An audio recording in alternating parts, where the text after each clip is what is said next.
Hello, welcome to the Daniel Corn Convertibus. As you can see, we're now open for a little bit of lecturing. We started with a 1990 International School Bus, and we had some mechanics, two brothers, KRIS Nelson and his brother Scott, I believe their names were. They found this 1990 International School Bus with a 6-cylinder diesel, manual transmission, and they did a lot of interior work to it. To begin with, there was some paneling along the sides with some lights externally powered. We've added a perf board to hang the tools. Of course, we've got our musical equipment, electronic keyboard, and over here to the front we've got a flight case that we're going to convert into a communication center, and a little bit of furniture to keep things together. We've strapped everything down with cargo straps. Starting at the front of the bus, coming in the door, we added a bookshelf with some rods to keep the notebooks in place, as I'm a working musician sometimes, and we needed something to keep the books from falling out when we made a quick stop, so we took some dowel rods and put a few connectors on the end to hold them in place, and put a cotter pin through them to be able to remove them if we need to. But for the meantime, because we are kind of stationary, we're keeping our books in place, and we've added a Ace Hardware trash can, which is marked trash because on occasion we have paper and refuse to throw out. We've got a pair of stereo speakers in the front, mounted in the boards that are on near the ceiling of the bus, and we have a couple of bunk beds here that were, I believe, built by the Nelson brothers. And of course we got our sleeping gear. We've got, because we camp out in the wintertime, we've got our German mummy bag with the American US liner, and a couple of blankets and some pillows, and at night we sleep pretty comfortable. We're putting in some reading lamps, battery operated of course, so we can read at night when we want. And there's a shot of the top bunk. I have a roommate right now, and kind of made this for my girl, but then towards the back, you can see we've got some paneling that was already installed when I bought the bus, but we've hung a few things around, including some leisure activity tools and some headlamps in case of an emergency. We've got our key panel right there because we keep a lot of keys and we need to keep them straight. We have some tools hanging on a magnetic tool strip. This is kind of the lounge area of the 1990 International School Bus converted with a 6-cylinder diesel, and I'm working on some guitars right now. We're sitting out a severe storm Seneca, and they're promising us maybe some 50-mile-an-hour winds tonight, so we're just kind of holding up. But as you can see, we've got some birch bark partition here that was in here when I bought the bus, and this is to the entranceway to the cargo area in the back, which will light up in a minute.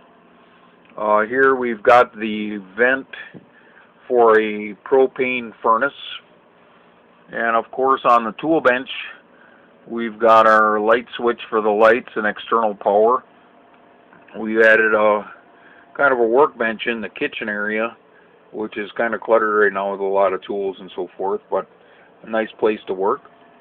Over here we have a kind of a condiment center with locking door that allows us to heat up some coffee and keep it in a stainless steel tank with a spigot on it, and a water jug that also has a spigot on it. Of course, in the wintertime everything freezes, so we got some issues, but we're working on that idea. Of course, to the bottom we've got some storage space. I've added some wood, more or less like dowel rods, to keep both the microwave, and on the top here we have an audio video player to keep them in place once we start rolling down the highway, because keep in mind, everything's got to be secure when you're traveling. Even though it's a smooth ride and things do jiggle around, you don't want anything falling on the floor. So we got our food box there, and down here is another vent for the propane furnace. Of course, most of this is panel, and then over here, next to the condiment center, we've got a small electric heater that's plugged in right now, kind of warming it up in here for the evening. We've got a electric hot plate, which needs a little bit of repair, but does work sometimes. Of course, on the outside, we've got an 800-watt Harbor Freight generator powering our bus, giving us some light and so forth in here. But we found that for once you start running a few different appliances and lights, it kind of lugs as a small generator. So if you're gonna build a bus like this, you might want to find something a little bit bigger that you can fit behind the driver's seat. That's where we keep ours. So of course, there's really not any of a gas smell, so to speak, in here. Steering wheel's a little bit oversized like a conventional bus. These things are easy to drive. This one, of course, has hydraulic brakes, so no CDL is required. If it had air brakes, you might need an F endorsement in the state of Wisconsin. I don't know what the other regulations are in other states, but I drive this, and as far as I know, it's perfectly legal because of the hydraulic brakes instead of air brakes. So we're going to take a walk towards the cargo bin in the back through the door here, and we'll show you a little bit about what we've got back here. Of course, it is pretty dark, but there's the back door to the bus, and then over here to this side, we've got a cargo door that will lift an ATV in, but I'm not going to demonstrate that right now. We got a lot of miscellaneous storage in here right now, mostly band equipment. And then we got our porta potty, which